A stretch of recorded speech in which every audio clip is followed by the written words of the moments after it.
Ahí se ve bien. ¿Están viendo mi pantalla? Sí, se ve. Buen día. Buenísimo. Un Gracias, día sí. Santiago. Bueno, esta práctica es un poco, no es muy divertida porque no vamos a usar mucho R, vamos a ver más los procedimientos de qué es un proceso estacionario, un proceso estocástico, cómo sabemos si ese proceso es estacionario y si se puede invertir. Yo armé un breve resumen con lo que ustedes ya vieron en clase teórica, pero bueno, me parece que siempre sirve como para entender en dónde estamos y después del primer parcial a veces suele ser un poco difícil. Pero bueno, si ustedes ven que voy muy rápido o algo, me van parando, me van diciendo, porque vamos a ver muchas ecuaciones, muchos despejes, em, así que vamos a ir de a poco. En general vamos a hacer, si llegamos 4 ejercicios, uno de AR, otro de MA y otro de ARMA, y en cada caso vamos a repasar un poco la teoría para que queden claro bien las definiciones. Entonces, primero, ¿por qué estudiamos una serie de tiempo? ¿O qué es una serie temporal? Entonces, como ya vieron en clase, son una secuencia de observaciones ordenadas sobre una característica específica o sobre varias características de una unidad observable de momentos. En general, ¿por qué queremos estudiar la serie de tiempo? La idea es describir ese proceso y obviamente si es un proceso que se puede modelar, después se va a poder predecir, que eso se va a ir viendo al final del curso. Bueno, una vez que uno observa una serie de tiempo, sabe que existen ciertas componentes, ¿no? Está la tendencia, el ciclo, la estacionalidad y bueno, y una variable aleatoria que es el ruido, que obviamente van a tener características especiales. Cada serie temporal va a tener una característica especial que va a estar compuesta por estas 4 componentes y una variable aleatoria. En el tratamiento moderno de esta serie de tiempo, ¿qué pasa? La aleatoriedad no se considera independiente de la parte sistemática de de estos componentes que yo le mencionaba, de la tendencia, del ciclo, de la estacionalidad, sino que afecta a cada uno de estos componentes. Entonces eso produce alteraciones en la estructura de la tendencia, en los ciclos y en las variaciones estacionales. Y de esta forma aparecen estas tendencias estocásticas, ciclos con periodicidad variables y fluctuaciones estacionales cambiantes. Que eso es lo que pasa en realidad, ¿no? Siempre existe una aleatoriedad y nunca hay una tendencia fija. Entonces, el proceso estocástico es un modelo apropiado para describir la estructura probabilística capaz de generar las observaciones que constituyen una serie de tiempo empírica. Entonces, ¿qué es un proceso estocástico? Entonces, el proceso estocástico, como decíamos antes, es una serie de n observaciones que están ordenadas, o sea, acá, cronológicamente, y lo que nosotros vamos a estudiar es una parte de esa serie, ¿no? La serie temporal, una pequeña muestra, digamos, de esas observaciones. Yo para saber qué estudiamos con una serie temporal.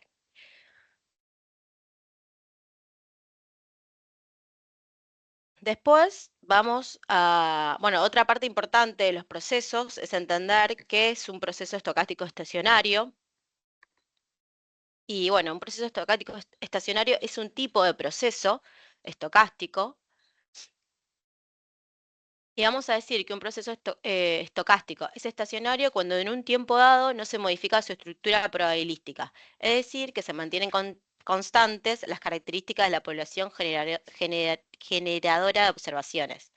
O sea que todas las características que se vieron en el proceso estocástico se van a permanecer en este proceso estacionario. Por eso necesitamos, cuando uno modela una serie de tiempo, se necesita que este proceso estocástico sea estacionario. Por eso nosotros siempre que damos un modelo vamos a como pedirle que esa serie sea estacionaria. Bueno, existen, como vieron en clase, existen dos tipos de estacionariedad. La estacionariedad fuerte, que en general en la práctica no se cumple y siempre se va a la estacionariedad débil. Entonces, un proceso va a ser débilmente estacionario si su media y su variancia son constantes en el tiempo y si el valor de la covariancia entre dos periodos dependen solo de la distancia o rezago entre estos dos periodos y no del tiempo en el cual se calculó la covariancia. Entonces, en general lo que vamos a decir es que un proceso va a ser estacionario si tanto media y varianza no dependen del tiempo, por lo tanto su covarianza tampoco va a depender del tiempo. Esas son como hay que recordarlo para cuando hagamos todo el análisis. Bueno, acá dejé un grafiquito de qué sería un proceso estacionario, como para tenerlo visual, que como se ve, no son como un random walk, ¿no? Que no tiene tendencia, no tiene ciclo.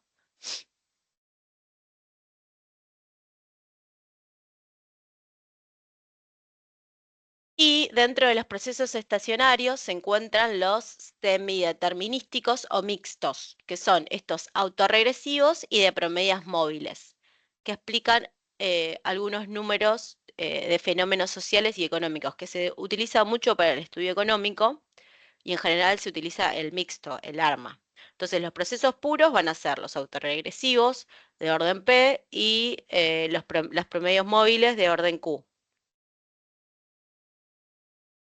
Y obviamente la combinación de ambas te genera un proceso mixto que es el ARMA, que es lo que hoy vamos a ver en clase, cómo analizar este tipo de procesos estocásticos. Y cada proceso se analiza desde un punto de vista de estas propiedades que mencionábamos antes. Las propiedades estadísticas siempre, o sea, siempre que analicen un proceso, tienen que analizar el valor medio, la varianza, la función de autocorrelación, la función de autocorrelación parcial. Estas generalmente se pueden ver gráficamente o- o también en la práctica ya existen funciones. Y también se determinan condiciones de estacionariedad y invertibilidad. Entonces, siempre que analicemos un modelo, vamos a ver que vamos a analizar esas propiedades estadísticas. Entonces, empecemos primero por el modelo autorregresivo. Bueno, en general, el modelo autorregresivo se caracteriza porque su variable dependiente resulta explicada por valores pasados de la misma variable. Un ejemplo claro acá es los precios, que generalmente el precio de hoy se encuentra afectado por el precio de los periodos rezagados.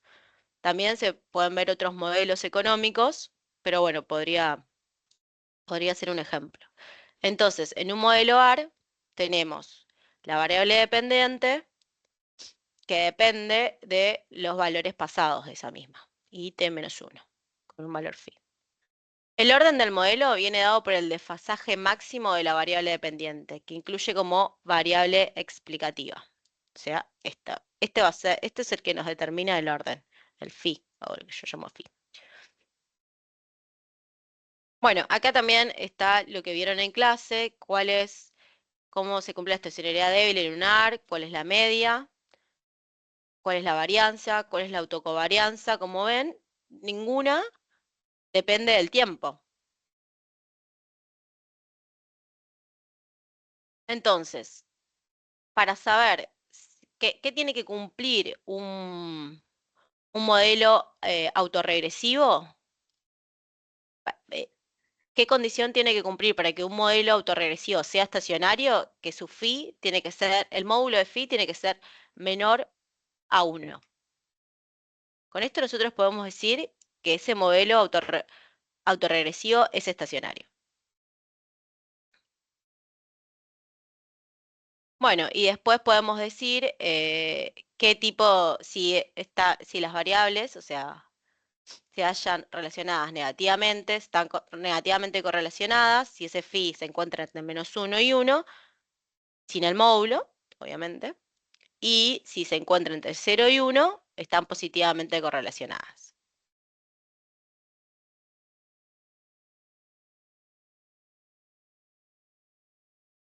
Otro, otro, otro concepto que hay que recordar, que todo proceso ARP es estacionario y puede ser estacionario, o sea, una vez que vemos que ese proceso cumple la estacionariedad, podemos expresarlo en un proceso más. Esto también lo vieron en clase, pero también está bueno hacer el repaso y recordarlo.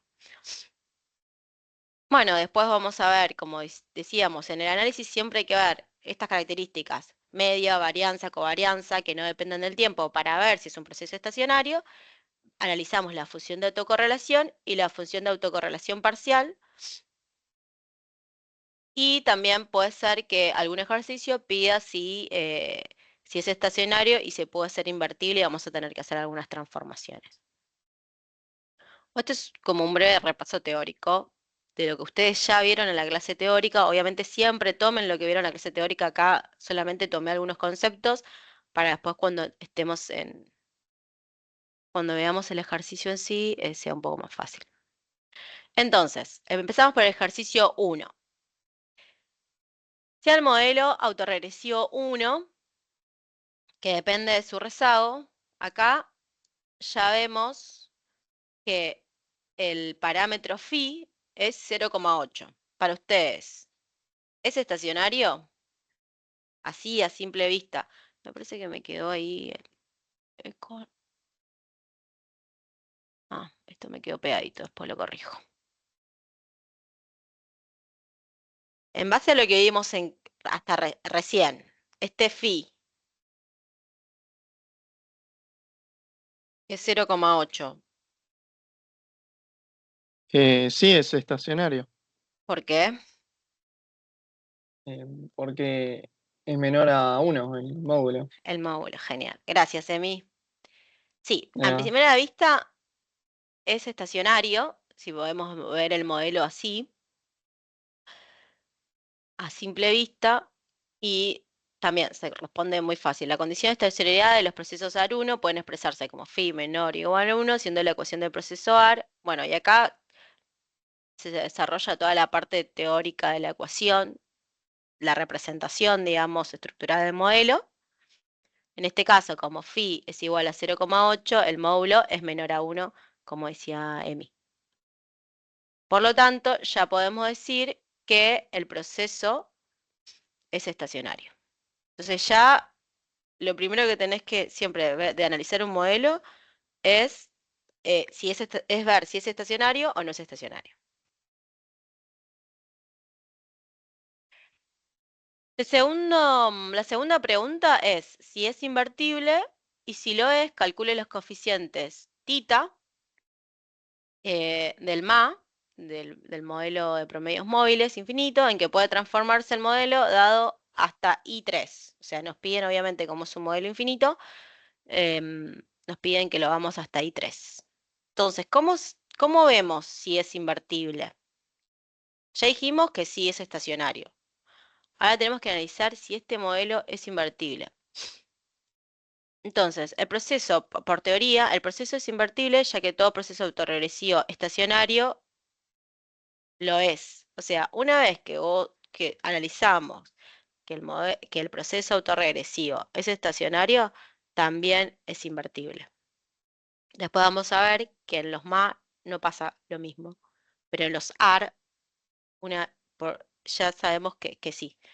Es estacionario, por lo tanto es invertible. Y acá empieza todo el tema de las ecuaciones y el despeje, que es un poco tedioso, pero bueno, vamos a ir a esta hora también. Es un poco difícil, pero bueno, vamos a ir paso por paso. En primer lugar, para ver si es invertible, tenemos que hacer un pasaje de términos de la ecuación del enunciado. Entonces teníamos esta ecuación inicial, este modelo, lo que hacemos es despejar el error. Porque en principio lo teníamos así. Entonces despejamos el error.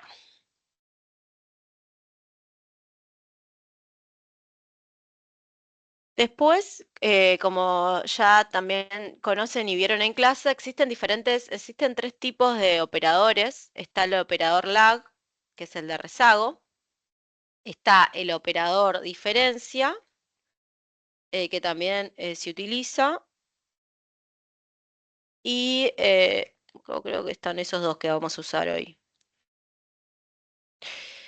Entonces, el operador lag, como decíamos antes, es igual, o sea, acá hacemos un reemplazo usando el operador lag, que IT-1 es igual al lag de IT. Solamente es reemplazar utilizando ese operador. Después, una vez que ya tenemos los dos IT, ¿qué hacemos? Factor común. Y lo dejamos todo en función del lag. Despejamos IT y después expresamos lo anterior como un proceso estocástico, como un más infinito, el cual podemos plantearlo como toda una serie de lags, ¿no? Con respecto al, al error, la perturbación. Una vez que ya lo expresamos con esta definición y ya lo transformamos o lo expresamos como un proceso estadístico más, lo igualamos 1 con 2 y podemos después simplificar el término de error en cada miembro para que nos quede un polinomio.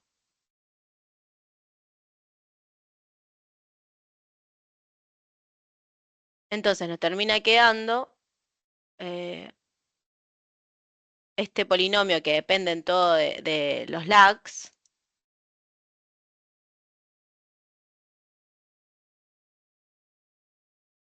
Y después aplicamos la propiedad distributiva, o sea, distribuimos el primer miembro, lo multiplicamos por el segundo miembro, ¿no? Nos queda toda esta ecuación enorme.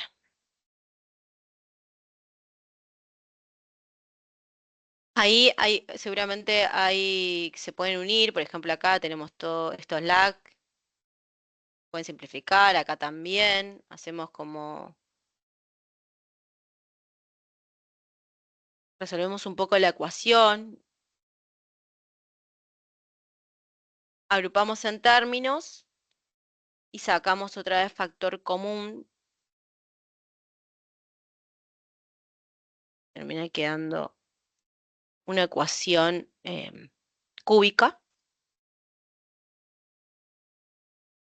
Y por último, igualamos miembro a miembro. O sea, primero tomamos el primer miembro, lo igualamos a 0 lag. Entonces ahí vamos a poder obtener, ¿por qué hacemos esto? Porque necesitamos obtener el tita 1. Entonces ahí una vez que hacemos el despeje, obviamente nos va a quedar que tita 1 es igual a menos 0,8. Después vamos por el segundo componente de la ecuación. También le igualamos, bueno, igualamos a 0 para también conocer el valor de tita 2. Ya teníamos tita 1 también, que lo sacamos de acá, del primer componente, y que después obviamente lo reemplazamos. Acá nos queda tita 2 igual a 0,8 por tita 1 como eh, ya lo habíamos obtenido del primer componente, lo único que hacemos es reemplazar y nos queda que tita 2 es igual a menos 0,64. Y por último, igualamos los términos del tercer componente y entonces, bueno, hacemos lo mismo. Acá también tita 3 nos queda con relación a tita 2 por 0,8. Reemplazamos el valor que ya teníamos y nos queda el valor de tita 3, que es igual a menos 0,551. Bueno, acá como ven, si esto es importante capaz hacerlo en un cuaderno, ir repasándolo, porque si haces tal vez por un error de manual un despeje mal, puedes arrastrar todos los valores por un despeje de ecuaciones, por algo muy sencillo. Igual imagino que no deben bajar muchos puntos, pero es necesario hacer ejercicio para después cuando te hagan el parcial sea todo más rápido. Entonces, ¿qué hicimos? Por lo tanto, nuestro proceso AR inicial quedó expresado como un MA infinito, que sería, entonces reemplazamos todos los valores de tita en nuestra ecuación. Entonces tenemos el 0,8, que ya lo obtuvimos, el 0,64 y el 0,51. Obviamente hubo un cambio de ecuación porque la ecuación creo que estaba en negativa. Un cambio de signo, perdón, porque estaba negativa, pero dado que habíamos planteado originalmente el proceso más infinito con signos negativos acompañados de los rezagos del error y que el valor hallado de los coeficientes también es negativo, la expresión del proceso queda con signos positivos. Eso también puede ser algo que, un error que se puede ver, que a veces no hay bien un cambio de signos. Bueno, eso también tienen que estar atentos.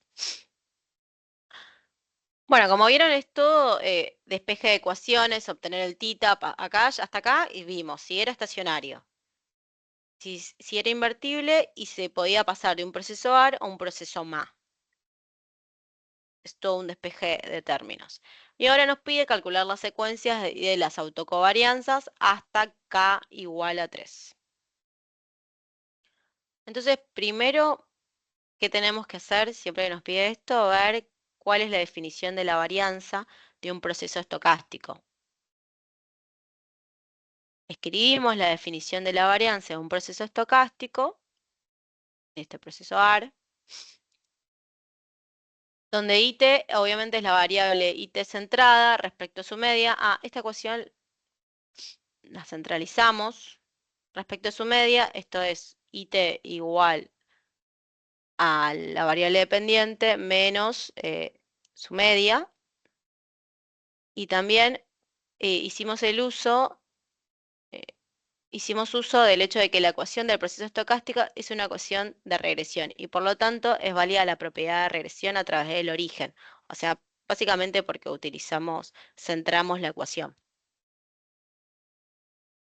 Se puede, o sea, por eso esta ecuación se puede expresar en términos de variables centradas, que esto seguramente ya lo vieron en estadística, cómo se puede expresar, pero bueno, hacemos un repaso. En cuyo caso intercepto se vuelve 0. Esto también es algo capaz de mate para economistas o de estadística, que es aplicando el trinomio cuadrado perfecto de la ecuación centrada. Lo podemos reescribir de esta forma y después, ¿qué hacemos? Aplicamos las propiedades de esperanza,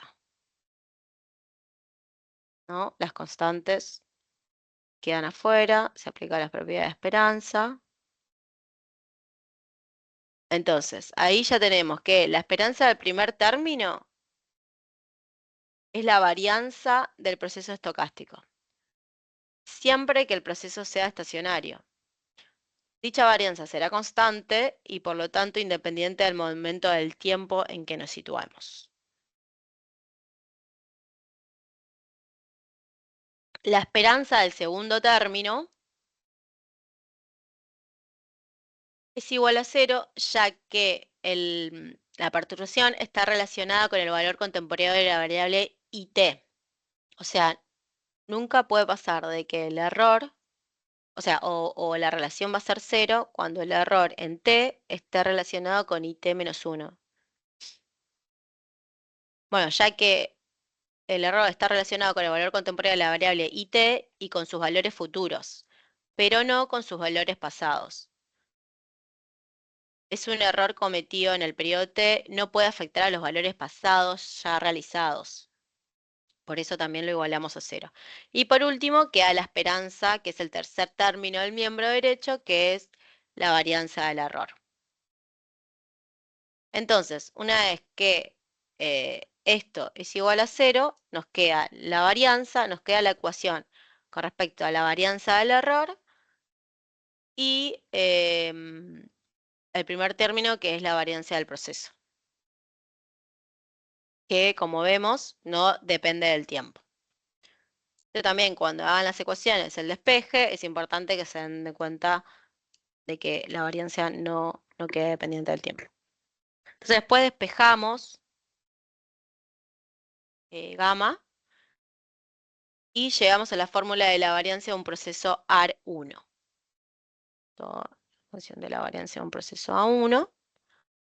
Y sabiendo que la varianza del error es igual a 2 y phi1 es igual a 0,8, podemos obtener el primer valor solamente reemplazando los valores y obtenemos que nos da 5,55. A ver si estamos. Es la primera. La primera autocovarianza nos da 5,55.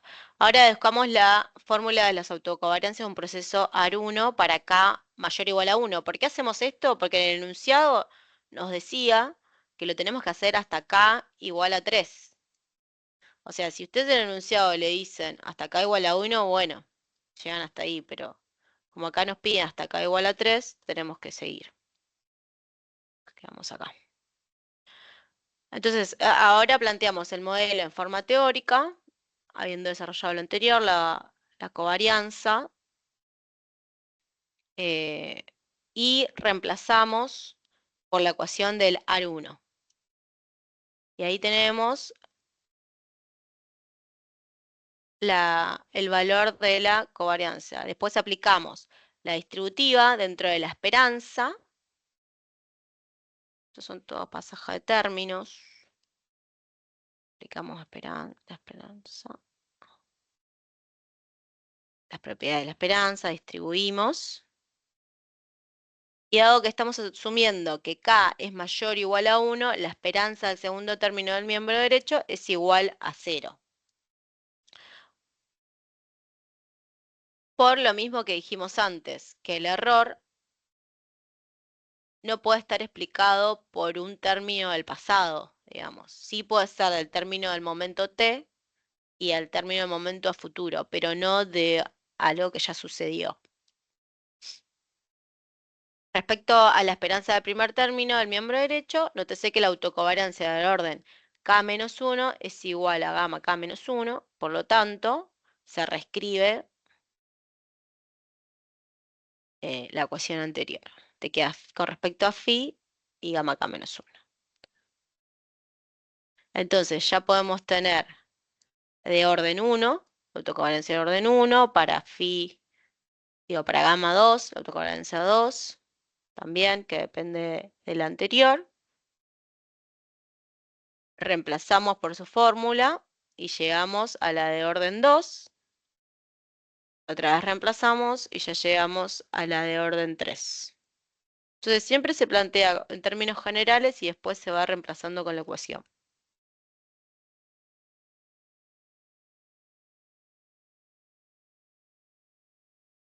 Y después, o sea, se podría seguir obviamente haciendo reemplazos de diferente orden hasta orden infinito, pero lo dejamos hasta orden 3, que es lo que pide. En general puede mostrarse que para un AR1 se presenta esta ecuación y después reemplazamos con los valores que nos dan en el ejercicio, que ya los calculamos de hecho antes, que nos daba que la autocovarianza en orden 0 era 5,55 y el phi era 0,8. Y ahí ya obtenemos el de orden 1, que ahora te da 4,44. Después el de orden 2, 3,55 y el de orden 3, 2,84.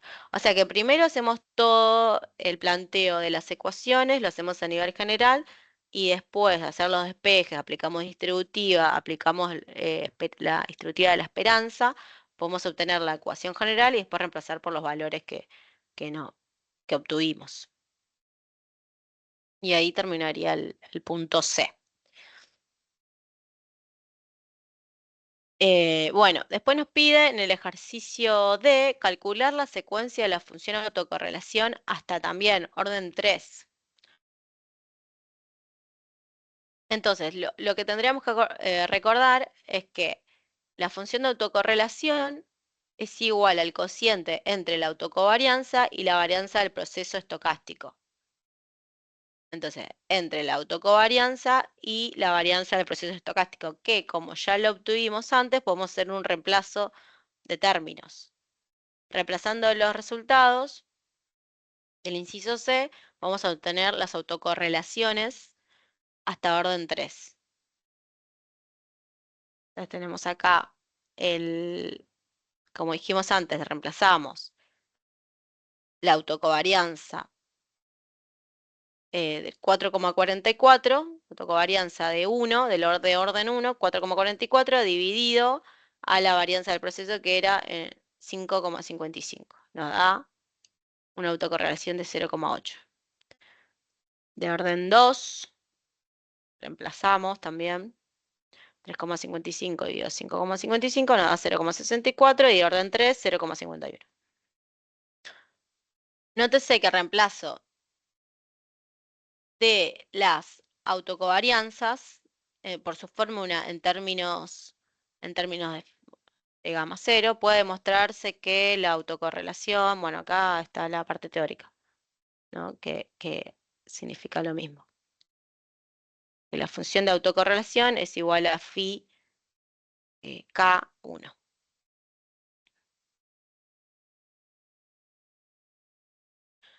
Entonces ya obtuvimos los valores de la función autocorrelación del modelo.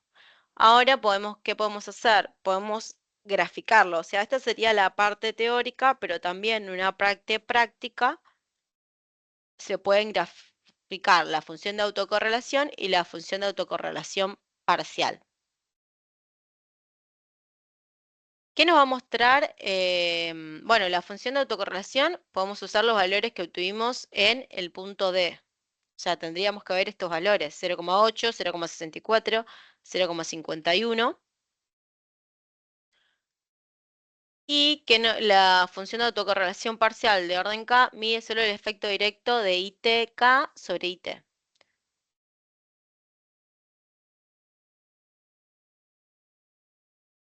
¿Qué nos va a mostrar la función de autocorrelación parcial? Nos va a indicar el orden del proceso, en el caso de los AR. Entonces, es importante tal vez también verlo de forma visual, o sea, hacer un gráfico, porque la función de autocorrelación parcial nos va a decir de qué orden es ese proceso autorregresivo. Como estamos trabajando con un proceso AR1, dicha función tendrá su primer valor distinto de 0. Y se anulará para K mayor o igual a 2. Bueno, estos serían los comandos si vamos a R. Y como van a ver, acá se puede ver que en la función de autocorrelación se observa un descenso gradual y en la función de autocorrelación parcial solamente una barrita. O sea, esto nos termina confirmando que se trata de un AR1, porque hay una sola barrita distinta de 0. Acá no se pueden ver muy bien los valores. Yo agregué otro grafiquito en base a lo que al ejercicio anterior. Entonces acá podemos ver que sí, se cumple, te da el primer lag de orden 3 de la función de autocorrelación es aproximadamente 0,55, a ver, 0,52 me parece que era. Vamos. 0,51, 0,64 y 0,8. Entonces, acá se puede ver que sí, ese gráfico, cómo va cayendo de forma homogénea, ¿no? Va descendiendo la función de autocorrelación. Bueno, esto sería el primer ejercicio mostrando un AR1. Entonces, ¿qué vimos? Si el proceso es estacionario, ¿cómo es la función o cómo se pueden despejar em, las autocovarianzas del proceso? ¿Cómo se puede graficar la función de autocorrelación y la función de autocorrelación parcial? Ah, y también si este proceso es invertible. Ahora vamos a ir al otro ejercicio, al ejercicio 2. Bueno, en el ejercicio 2, hay que ver, vamos a ver el tema de los procesos de medias móviles. Cuando la información disponible es de frecuencia semanal o diaria, un modelo AR tiene que incluir muchos parámetros, porque vas a tener muchas observaciones rezagadas.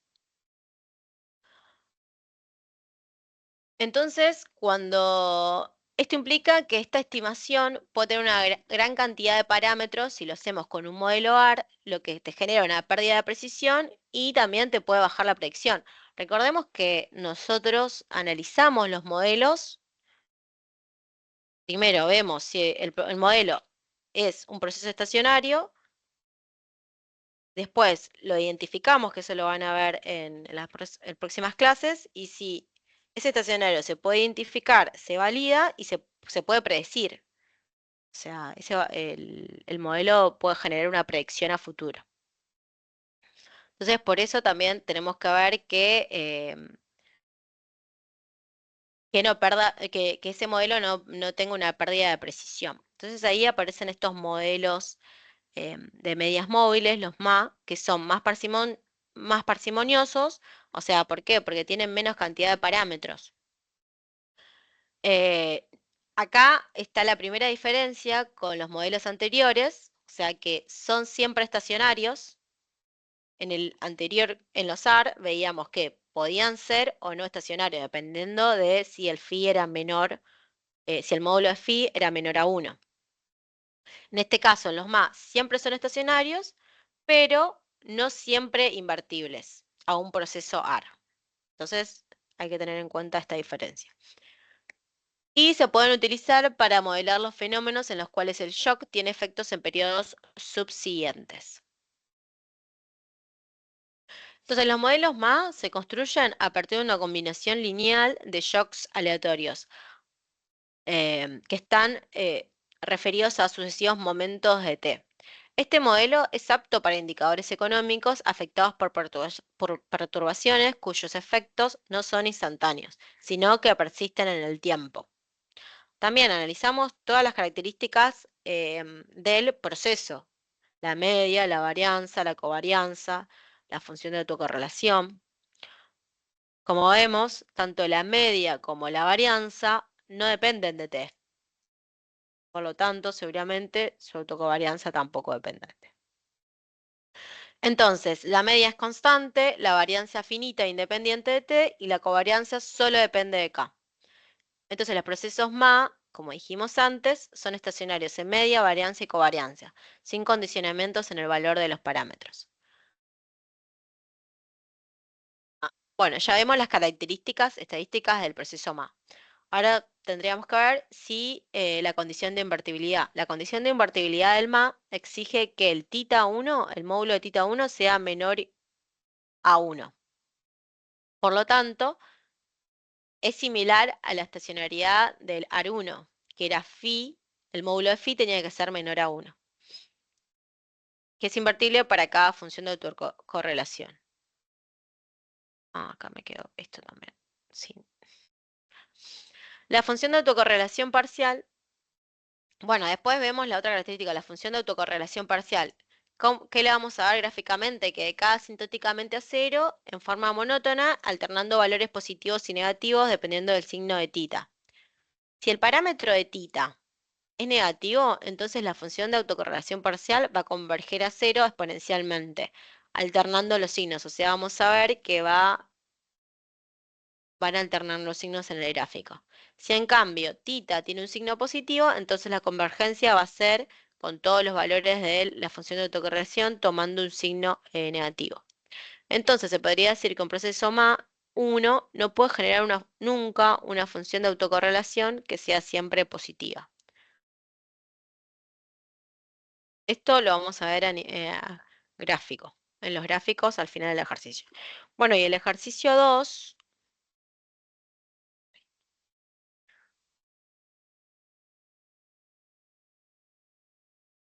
¿qué nos pregunta el ejercicio 2? Sea el modelo MA1 en función de sus perturbaciones, también nos dice la varianza, eh, nos dice si nos pregunta, ¿es estacionario o no es estacionario?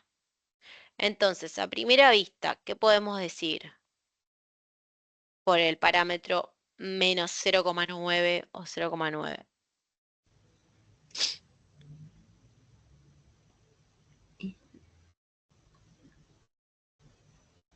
¿Qué podemos decir? ¿Es estacionario o no? Así, si nos dan este modelo y nos preguntan esto,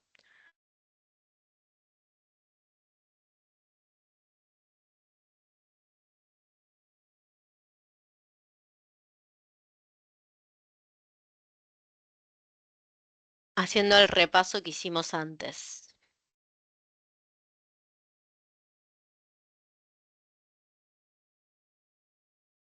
Bueno, podemos decir a simple vista que los procesos los procesos estocásticos de medias móviles, siempre son estacionarios, por definición. Y el tita igual es menor a 1, pero siempre por definición, siempre son procesos estacionarios. Entonces, ¿es estacionario? Todos los procesos de medias móviles son estacionarios debido a que son combinaciones lineales de término del error y sus rezagos, que es un proceso de ruido blanco y por lo tanto es estacionario. Entonces, esta pregunta es muy sencilla de contestar sin necesidad de hacer nada, solamente recordando la teoría. Después, ¿qué nos preguntan? ¿Es invertible? Si lo es, calcule el coeficiente phi del área infinito. ¿En qué puede transformarse el modelo dado hasta i igual a 3? También por suerte nos dicen que lo vamos hasta i igual a 3. Como repasamos en la teoría, ¿qué dijimos? Estos procesos son siempre estacionarios, pero no siempre van a ser invertibles. Entonces esto sí lo vamos a tener que chequear a un área infinito. Entonces, acá sí vamos a tener que meternos con todas las ecuaciones, hacer un despeje, como hicimos en AR. Entonces, la condición de invertibilidad de los procesos MA1 puede expresarse como θ1 con el módulo de θ1 menor a 1, siendo la ecuación del proceso MA, siendo la ecuación del proceso MA igual a IT igual a mu más la perturbación en T menos θ1, la perturbación en T menos 1.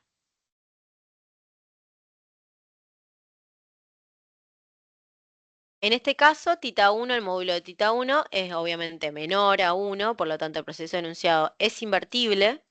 Teníamos que chequear eso, acá ya nos podemos dar cuenta que es invertible.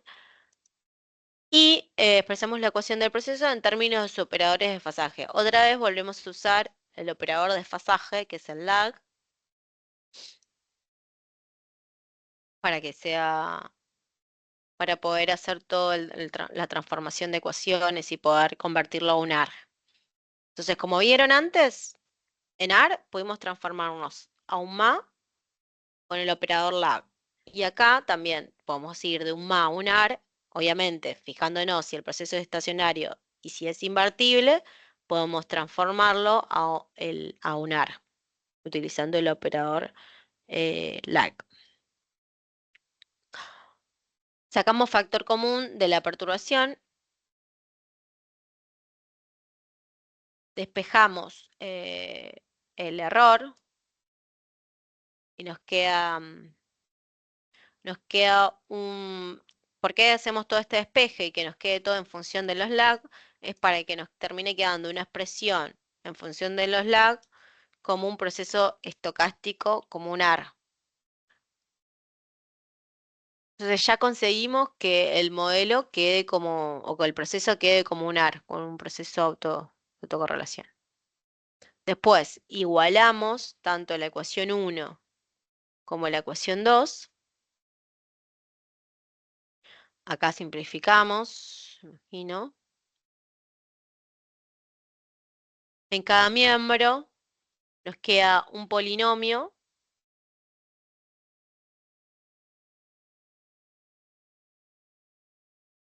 Después hacemos, obviamente aplicamos distributiva para que nos quede toda una ecuación en función de los lag. Hacemos simplificación, podemos unir algunos y nos termina quedando, agrupamos en términos y nos termina quedando esta potencia del operador. Cada caso después sacamos, bueno, y después hacemos la igualación de cada término, como hicimos en el AR. Entonces, igualamos, para que nos quede todo en función de cada operador, igualamos el lag, o sea, 0 igual, por el lag igual al primer término. O sea, que igualamos el primer término igual a 0. ¿Por qué hacemos esto? Porque queremos obtener el operador phi, o sí. Entonces, ahí tenemos que el operador phi nos da menos 0,9. Hacemos lo mismo, igualamos a 0 el segundo término. Lorena, ¿te puedo hacer una pregunta? Sí, obvio. ¿Siempre hay que empezar con el primer término y se nos va a ir desbloqueando el resto? Claro. ¿O por ahí en algún caso hay que despejar, qué sé yo, el tercer lado? No, siempre se empieza por el primer término y después el resto, como está en función de los anteriores, vamos a ir obteniendo los resultados. O sea, o si no, bueno, obviamente acá como está en relación a una constante, vamos a poder obtener el primer valor del phi 1. O sea, vos podrías también empezar por acá, pero no vas a poder despejarlo, te va a quedar en función de phi 2 y phi 3. Ok, gracias. Sí. Básicamente lo empezamos por ahí solamente para ya obtener, no, de nada, para ya obtener el valor de phi 1, de un valor numérico.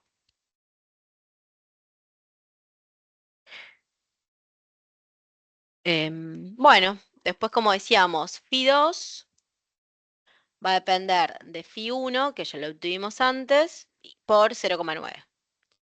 Phi 3, acá entonces nos queda phi 1 igual a menos 0,81. Esto también, o sea, se hace manual. Después hacemos el tercer término, que como decía antes, y gracias por la pregunta de mí, pero podríamos empezar por hacer este despeje. El tema es que nos va a quedar en función de phi 2. Después cuando vayamos a phi 2 también nos va a quedar en función de phi 1. Y después cuando hagamos recién vamos a obtener el valor de phi 1 y después tendríamos que reemplazar. Como que siempre se empieza por el primer término para yo obtener el valor. Y después que sea el reemplazo directo. Pero eso depende de cómo lo quieran hacer ustedes. O sea, tal vez este es el proceso como más corto, empezar por el término de 1, obtener el valor y después hacer el reemplazo.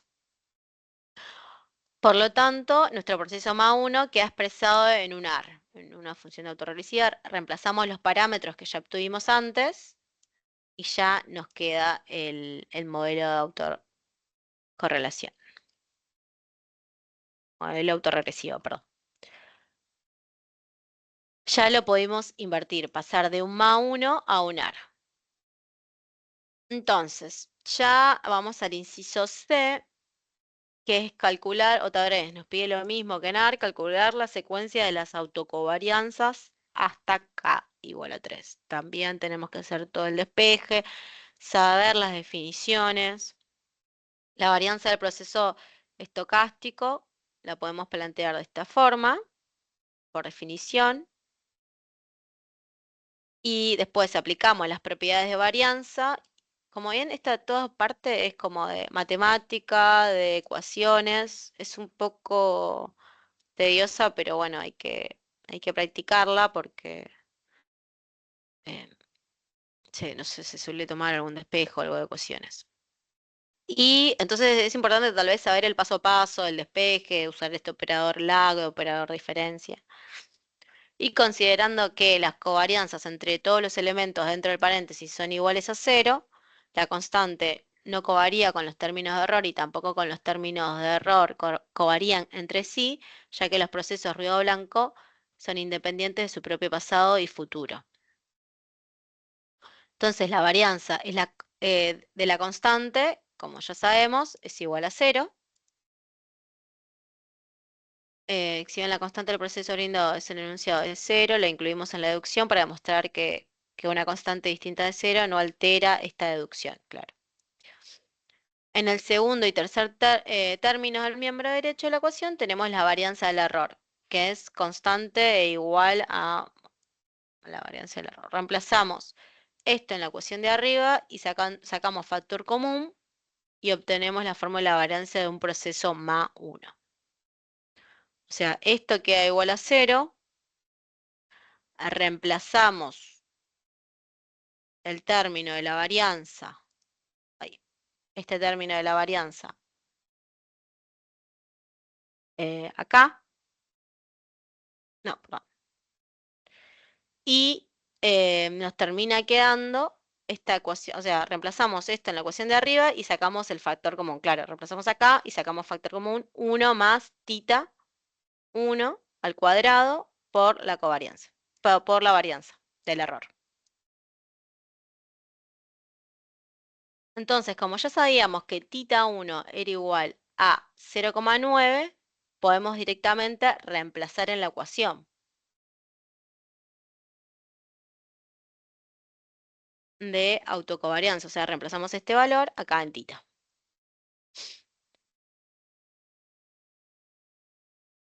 Sí. Y la varianza del error también la teníamos en el enunciado, que era igual a 4, me parece. Entonces reemplazamos estos valores y obtenemos la autocovarianza de orden 0. La autocovarianza, 7,24. Ahora tenemos que analizar la autocovarianza de orden 1. También, por definición, reemplazamos la expresión del proceso estocástico centrado respecto a su mediante y en t-1. Aplicamos propiedad distributiva, simplificamos un poco la ecuación, aplicamos la propiedad de la esperanza en cada término.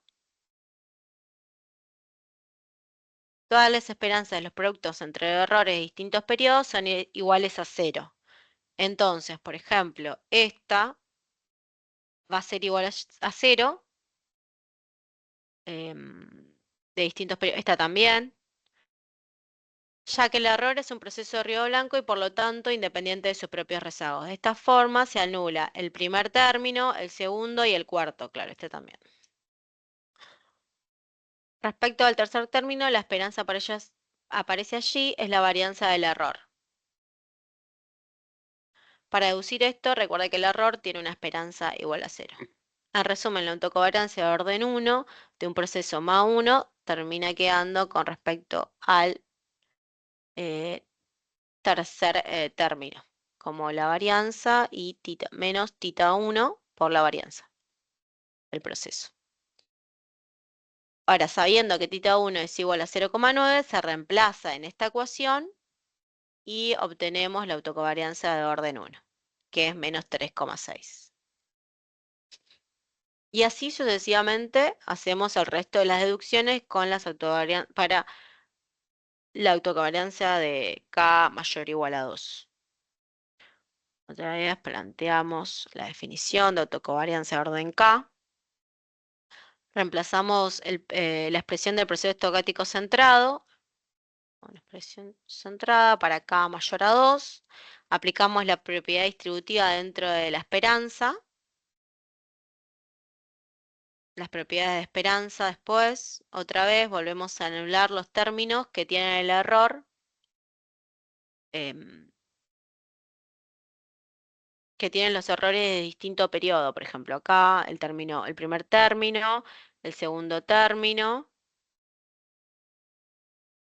el tercer término y el cuarto término también. Entonces, dado que el error es un proceso independiente de su pasado, todas esas esperanzas son iguales a cero. Por eso se cancela. Motivo por el cual la autocovarianza de orden 1 se anula y queda igual a cero. Entonces ya, y esto va a ser para todo, para todas las autocovarianzas de k mayor o igual a 2. Entonces va a ser lo mismo para 3. Y el último punto, o el anteúltimo punto, el inciso D, nos dice calcular la secuencia de la función de autocorrelación hasta k igual a 5. Entonces, otra vez, es primero siempre empezar por la definición de la función de autocorrelación.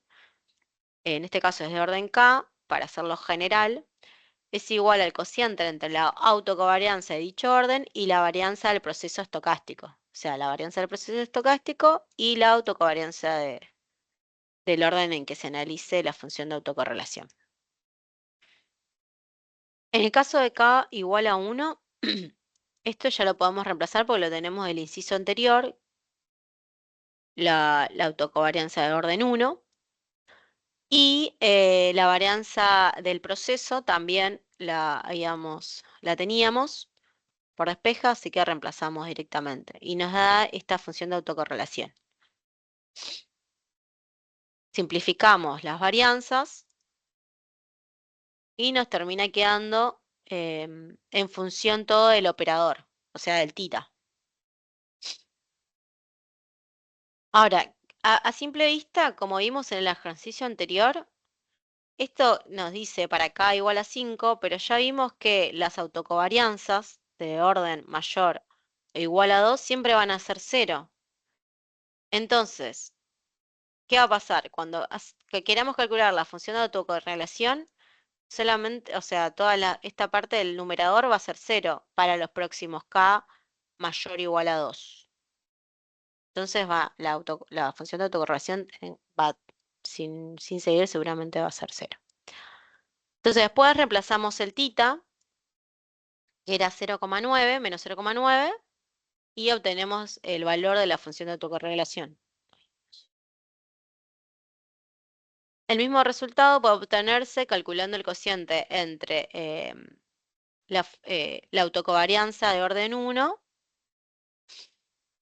y, claro, y la varianza, bueno, obviamente es 0, obtenidos en el inciso anterior. Respecto a las autocorrelaciones de orden superior, puede deducirse fácilmente que dado que las autocovarianzas se anulan, también obviamente serán iguales a 0. La función de autocorrelación, como decíamos antes, ya está. Si bien nos pedía para k igual a 5, en este caso ya no se puede avanzar, o sea, va a ser siempre 0. Y por último, que nos pide que grafiquemos el correlograma. ¿Qué hacemos? Graficamos la función de autocorrelación bueno, a través del paquete R.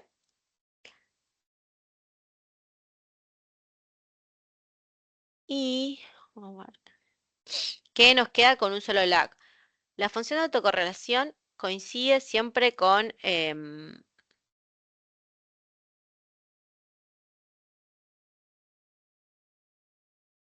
bueno, la función de autocorrelación del phi acá 1 coincide siempre con eh, acá, este valor, este es el que tenemos el menos 0,49. Esto ahora lo vamos a poder ver también en el gráfico, con el FAC. 0,4972 menos 0,49. Bueno, acá justamente no se pueden ver. A ver, yo en esta. Acá sí. Vieron que queda un poquito por debajo del menos 0,5. Entonces tiene que coincidir. O sea, visualmente lo tenemos que ver. Una explicación de este moneo en el ejercicio 1, con lo cual, bueno, respecto al resto de los valores de la función de autocorrelación parcial, si bien podríamos aproximarla a través de algún algoritmo, no lo podemos conocer a partir de los contenidos teóricos vistos. Dado que el signo de θ 1 es positivo, la función de autocorrelación parcial se irá aproximando exponencialmente a 0 a medida que aumenta el orden de las autocorrelaciones parciales. Eso también estaba en la definición. O sea, acá no se grafica la función de autocorrelación parcial, que nos va a terminar como validando lo que habíamos visto antes de em, del signo del operador y que se va a ir aproximando como es positivo, se va a ir aproximando exponencialmente a cero. Eso es lo que tendremos. Bueno, entonces ya vimos las características de un MA. em, si, bueno, si va a ser siempre estacionario, esto lo tenemos que tener por definición. Tendríamos que ver en los casos del MA si pueden ser invertibles o un AR, que también ya lo vimos, la invertibilidad.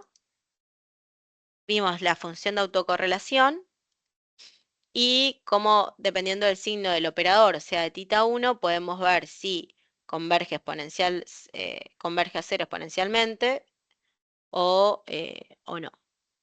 Entonces vimos estacionariedad, invertibilidad y la función de autocorrelación. Y por último, ya vimos AR, ya vimos MA, ahora hacemos el mixto, el proceso mixto, que es la combinación de un AR con un MA. ¿Qué dijimos antes del AR? Cuando un AR, o sea, un AR puede ser estacionario, ¿cuándo se cumple la condición de estacionariedad en un AR?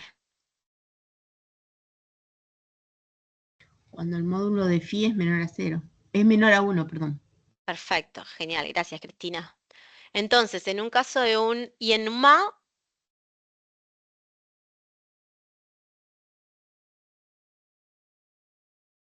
y en el caso del MA que vimos antes, Por definición era estacionario.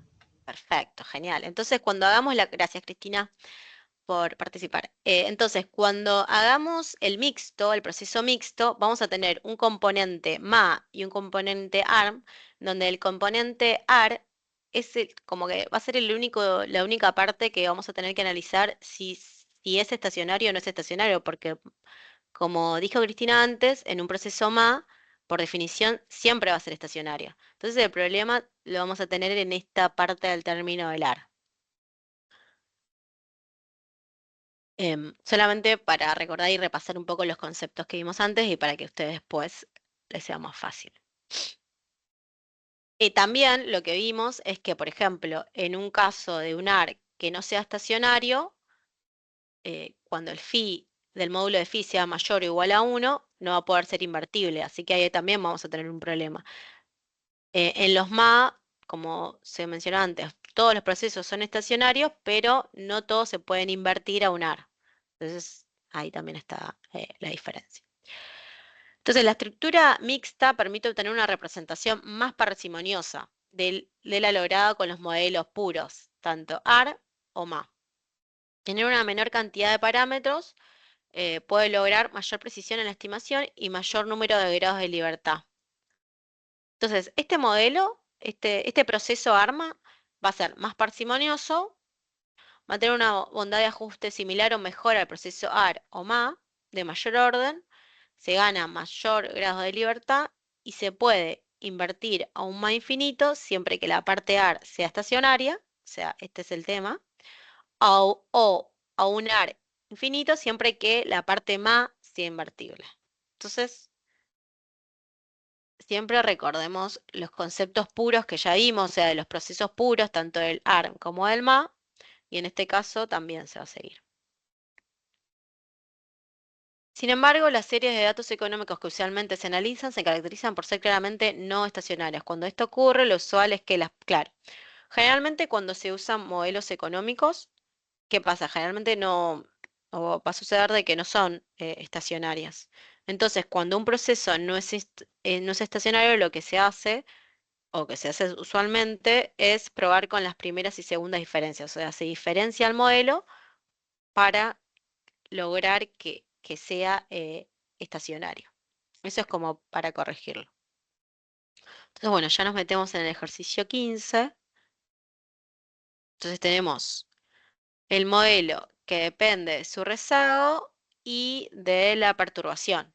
En el momento t, entonces tenemos una parte AR y una parte MA. Considera la transformación WT igual a la diferencia de IT. Entonces nos pregunta, siempre nos va a preguntar lo mismo. ¿Es estacionario el proceso WT? Bueno, el proceso tiene la estructura de un modelo AR1, pero no es estacionario, ya que la condición de esta estacionalidad de los procesos AR1 no se cumple. ¿Por qué? Porque como decía Cristina, para que sea estacionario se tiene que cumplir que el módulo de Φ1 sea menor a 1, en este caso te da igual, por lo tanto ya te está diciendo que no es estacionario. Nótese que la diferencia de este proceso puede plantearse de la siguiente manera. Claro, entonces como ya el modelo no es estacionario, lo que se trata de hacer es diferenciarlo para lograr hacerlo estacionario.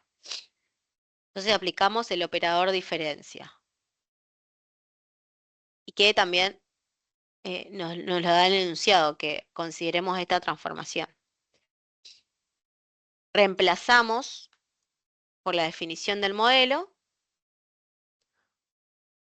IT-1 más el error menos IT-2, o sea, lo mismo rezagado, más el error T-1. Aplicamos distributiva, cambio de signo y agrupamos en términos. Nos termina quedando, o sea, agrupamos en términos para que nos quede todo con respecto a la variable dependiente y sus rezagos, o sea, los rezagos de la variable dependiente y los términos de error, la parte MA y la parte AR.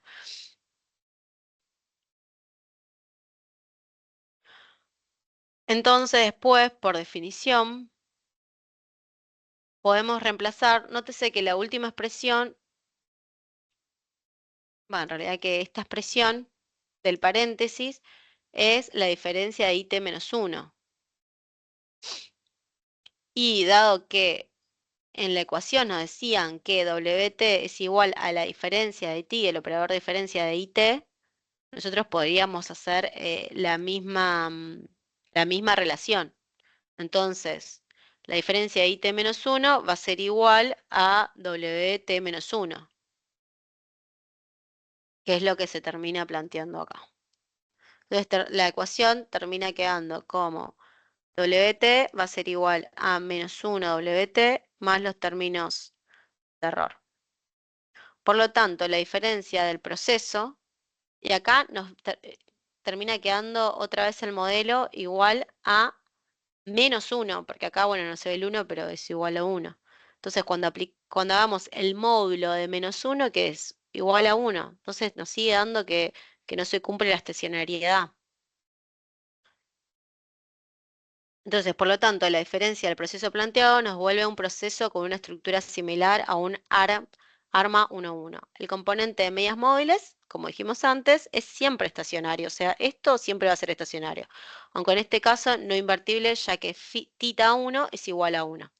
Sin embargo, la raíz del componente AR nuevamente no cumple la condición de estacionariedad, ya que el coeficiente que acompaña a WT-1 también posee un valor absoluto igual a 1.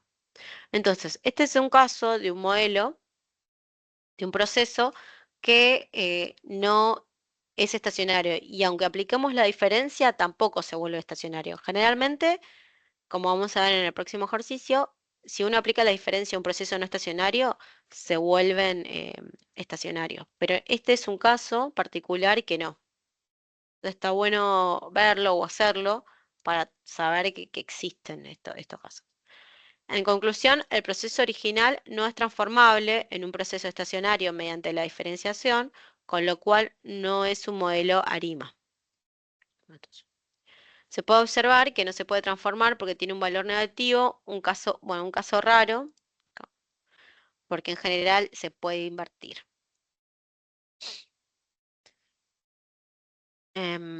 Bueno, y ya vamos al ejercicio 16.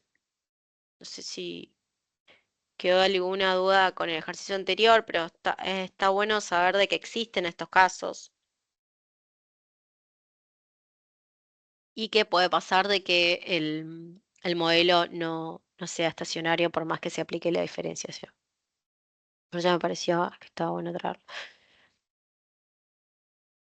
Bueno, y ya en el ejercicio 16 nos da un modelo AR2 y nos dice, analice las condiciones de estacionariedad, siempre nos pide el mismo análisis. En el caso de que no sea estacionario, ¿puede hacerse alguna transformación para convertirlo a estacionario?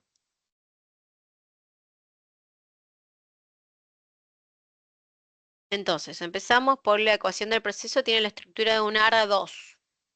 Calculamos las raíces de su ecuación característica para verificar si es estacionario. Primero, desplazamos el proceso 2 periodos hacia adelante. Acá también aplicamos el operador lag y lo desplazamos para adelante. Con el operador lag se puede ir como rezagar o adelantar.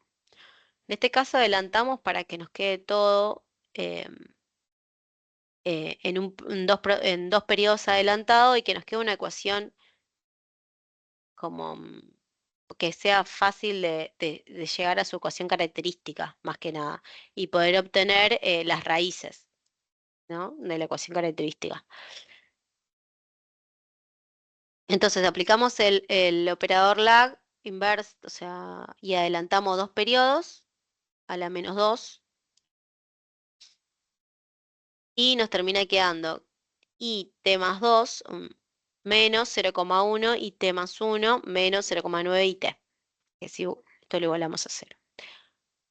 La ecuación característica asociada nos termina quedando todo en funciones de estos operadores para después sacar las raíces. Entonces lo reemplazamos o lo reescribimos como esta ecuación cuadrática, porque vemos que es similar, y obtenemos las raíces. Entonces vamos a tener dos raíces. La raíz 1 que nos da igual a 1. Esto se hace por despeje de términos. También nada, se puede hacer con la calculadora, ¿no? Parece que es algo muy inicial. Y la raíz 2 nos da igual a menos 0,9. Entonces, ¿qué podemos decir de esto? La primera raíz tiene un valor absoluto igual a 1, por lo tanto, el proceso no es estacionario. Ahora, ¿se puede transformar el proceso de alguna forma tal que dicha transformación sí sea estacionaria? Como dijimos antes, sí, en muchos casos se puede transformar y se puede transformar aplicando el operador diferencia. Entonces, aplicamos, sabiendo que el operador diferencia es igual a IT menos 1 menos su rezago, y que esta relación IT menos 1 también es igual al lag de IT, o sea, menos 1 es igual a lag IT. Entonces, después agrupamos para que todo nos quede en función de IT. Entonces nos queda 1 menos el lag por IT. Factorizamos el polinomio de operadores del proceso a través de las raíces obtenidas. O sea, esto es por cómo se factoriza, sabiendo que tenemos estas raíces que ya las calculamos antes. Y lo dejamos en función de 1 menos lag por 1 más 0,9 lag y t. O sea, ¿qué hicimos? Reemplazamos el valor de estas raíces que obtuvimos. 1 sería 1 menos lag. Y 0,9, acá cambia el signo obviamente, porque era 1 menos lag, 1 menos lag. Sí, que es cuando se factoriza te queda 1 menos la raíz por el lag por 1 menos la segunda raíz por el lag. Eso también está en la parte teórica, pero queda factorizado así. Entonces después, como nosotros ya tenemos estas raíces, las reemplazamos directamente. Después reemplazamos esta expresión 1 menos lag por IT, podemos decir que es igual a la diferencia de IT. Esto también sale de esta definición. Entonces, una vez que ya tenemos esto, nos queda, si lo reemplazamos en la ecuación anterior, entonces esta parte se reemplaza con esto y con IT. Entonces nos queda 1 más 0,9 lag por la diferencia de IT igual al error. Si aplicamos el polinomio de operadores de despasaje, podemos llegar a una ecuación simple. O sea, aplicamos distributiva del operador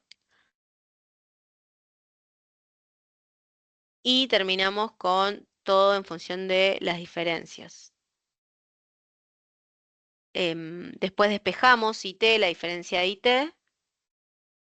y ahora sí ya nos queda esta ecuación cuyo operador es menos 0,9 menos 0,9.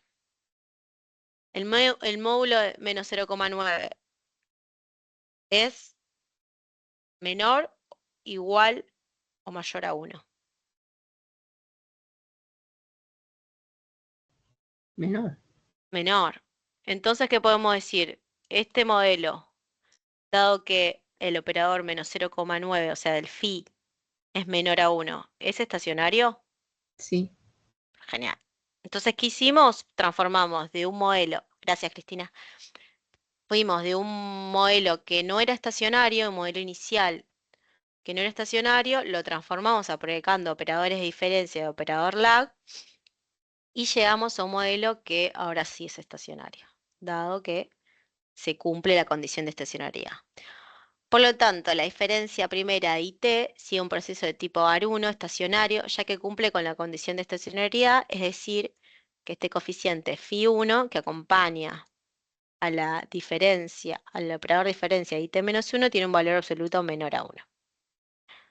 En resumen, si bien el proceso original no era estacionario, al diferenciarlo se convierte en un proceso AR1 estacionario, por lo tanto el proceso estocástico original es un proceso ARIMA, porque lo diferenciamos 1 a 1, es decir, IT tiene un proceso ARIMA 1 a 1. Entonces, en general, como decíamos antes, diferenciando se puede transformar los modelos no estacionarios a estacionarios. Entonces vimos un caso en donde el proceso no es estacionario, como es en el caso 15, y a pesar de que aplicamos diferencia, no logramos eh, que se cumpla esta propiedad de estacionariedad, en el caso del ejercicio 16, que sí. Em, yo sé que bueno, con estos desarrollos yo creo que ya pueden hacer toda la guía. Yo sé que esta guía es un poco, no es muy divertida porque hay que hacer mucho desarrollo matemático, hay que aplicar los operadores, pero bueno, la idea era ver estos casos. No sé si les quedó alguna duda en un pasaje de términos, algo para que lo veamos, si no podemos... Esto obviamente lo vamos a subir al campus. Me quedan corregir algunas cositas que vi de que me quedaron algunas redacciones unidas, em, pero, pero bueno, creo que ya estaríamos con la clase si no quedó en alguna duda. Lo importante es entender el término de estacionariedad, tanto en un AR, en un MA, cuáles son las características que se tienen que cumplir, cuándo puede ser invertible, cómo es el proceso para que sea invertible, cómo se puede transformar usando estos operadores lag y diferencia, y, y bueno, nada, y practicar. Si no quedó ninguna duda,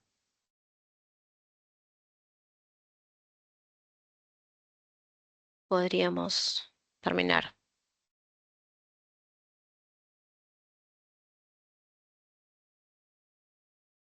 Se entendió todo, Lorena, clarísimo. Bueno, muchísimas gracias, Emi. Bueno, muchas gracias a todos por participar. Voy a cortar la grabación y bueno, nos vemos. Chao. Chao.